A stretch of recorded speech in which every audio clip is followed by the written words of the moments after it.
Hello everyone, कैसे हैं आप सभी का हमारे यूट्यूब चैनल गुरुजी स्टडी में हार्दिक स्वागत है। हमारे चैनल को लाइक शेयर कमेंट तथा सब्सक्राइब करें और हमारे वीडियो को अंत तक देखें। आज हम आपको रचनाएं कंस्ट्रक्शन से संबंधित कुछ बातें बताते हैं और जो चैप्टर हम चालू करने वाले हैं वो रचना कंस्ट्रक्शन है।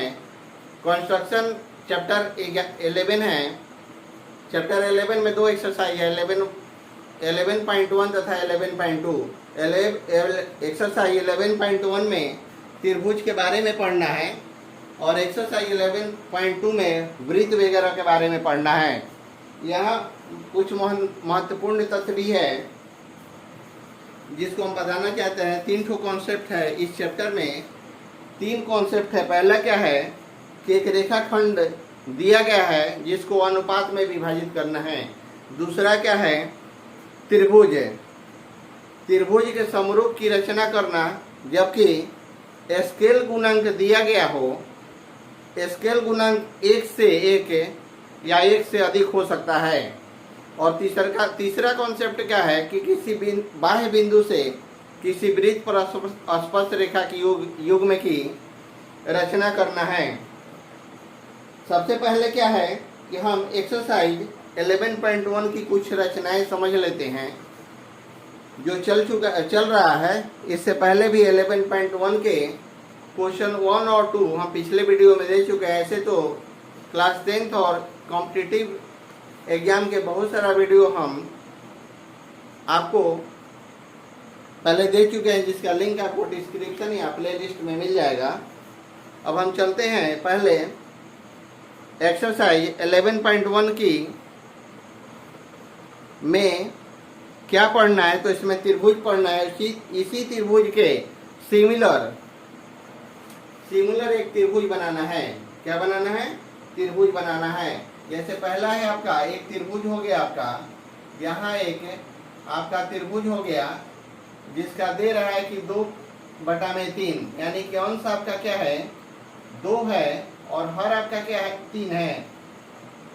अगर अंश छोटा है और हर बड़ा है, अंश छोटा है 2 है और हर क्या है, 3 है, बड़ा है, तो त्रिभुज के अंदर त्रिभुज बनेगा। क्या बनेगा? त्रिभुज के अंदर ही त्रिभुज बनेगा। त्रिभुज आपका बनेगा। दूसरा है आपका कि एक त्रिभुज है आपका, यहाँ त्रिभुज यहाँ दे दिए हैं। अगर अंश 3 है और हर 2 है, अंश क्या है आपका 3 है और हर 2 है, यानी कि अंश बड़ा है और हर छोटा है। अगर अंश बड़ा रहेगा और हर छोटा रहेगा तो क्या करेंगे, त्रिभुज के बाहर, मतलब इस भुजा को थोड़ा बढ़ा देंगे और इसको बढ़ा देंगे। त्रिभुज के बाहर ही क्या हो जाएगा, त्रिभुज के बाहर ही त्रिभुज बनेगा। त्रिभुज क्या हो जाएगा, बनेगा।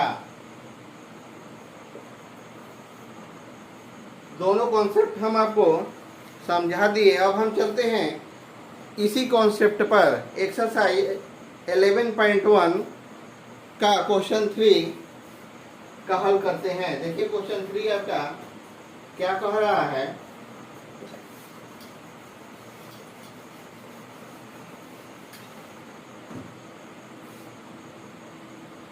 क्वेश्चन 3 है आपका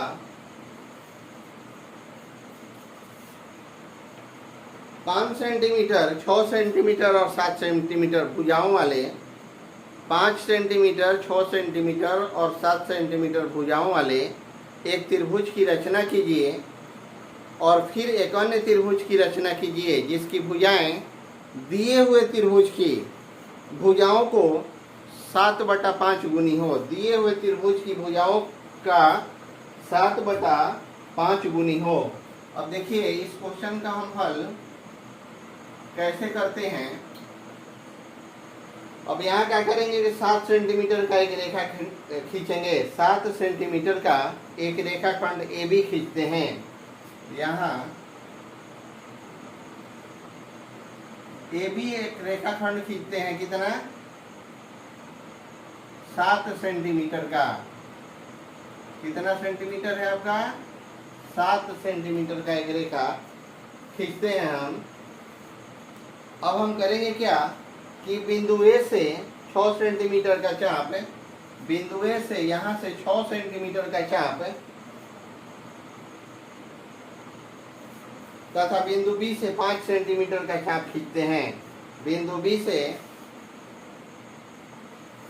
ए से क्या करेंगे, हम 6 सेंटीमीटर के यहाँ चाप खींचते हैं ऐसे, और बिंदु बी से 5 सेंटीमीटर का चाप खींचते हैं।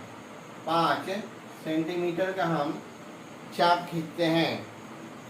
यह हो गया आपका। दोनों एक दूसरे को क्या पर काटता है, तो सी पर काटता है। दोनों एक दूसरे को सी पर काटता है। अब AC और BC को क्या करेंगे हम, AC और BC को हम क्या करेंगे, मिला देते हैं, स्केल की सहायता से मिला देते हैं। अब हमें क्या होता है, त्रिभुज ABC, A, B और C प्राप्त होता है। त्रिभुज A, B और C प्राप्त होता है। जब ABC प्राप्त हो, अब AB को नीचे बिंदु A पर एक न्यून कोण बनाते हैं। AB का नीचे बिंदु A पर क्या करेंगे, एक हम प्रकाल की सहायता से न्यून कोण बना देंगे। न्यून कोण बनाएंगे तो यहाँ से न्यून कोण हो जाएगा आपका। यहाँ से एक हम ऐसे रेखाखंड खींच देंगे, जिसको क्या मानेंगे हम, AX मानते हैं। रेखाखंड क्या हो जाएगा आपका, AX होगा। अब हम करेंगे क्या कि अब AX को 7 बराबर भागों में बांट देते हैं। AX को हम, यहाँ A आपका दिया हुआ है, AX को 7 बराबर भागों में बांट देते हैं। जैसे यहाँ हो जाएगा आपका,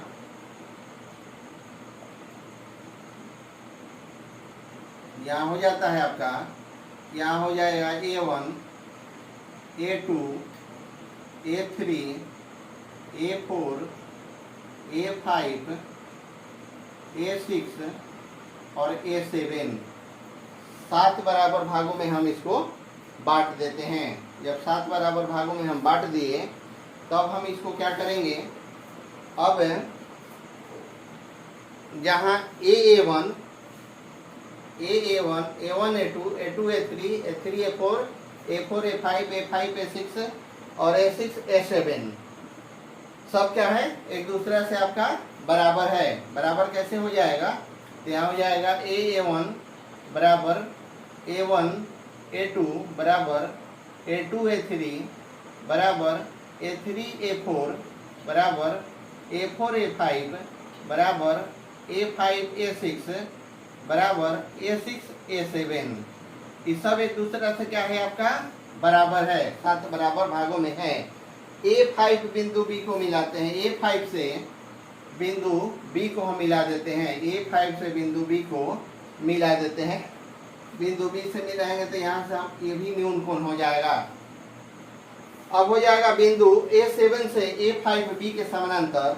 बिंदु A7 से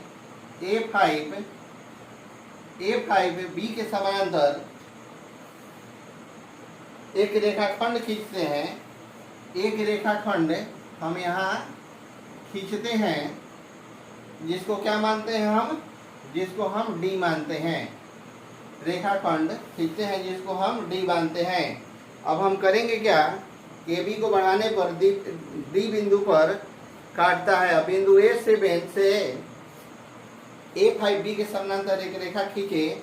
AB के बढ़ाने पर जिसका नाम क्या रखते हैं, D रखते हैं, और बिंदु D पर CB के समानांतर रेखाखंड खींचते हैं। D पर CB के समानांतर एक रेखाखंड खींचते हैं। C और B के समानांतर एक रेखाखंड खींचते हैं, जिसको क्या मानते हैं हम, E मान लेते हैं।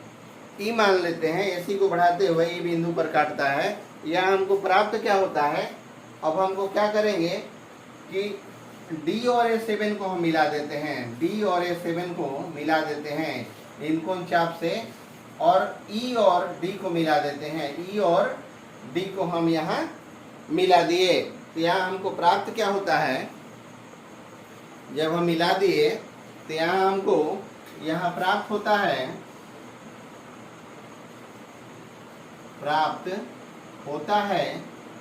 क्या होता है हमको, त्रिभुज AED, त्रिभुज AED, त्रिभुज AED त्रिभुज ABC को, त्रिभुज ABC का 7/5 गुनी है, 7/5 आपका गुनी है। क्या होता है कि त्रिभुज AED, त्रिभुज ABC का 7/5 गुनी है। यही हमको क्या करना था, रचना करना था और यही आपको दिखाना था।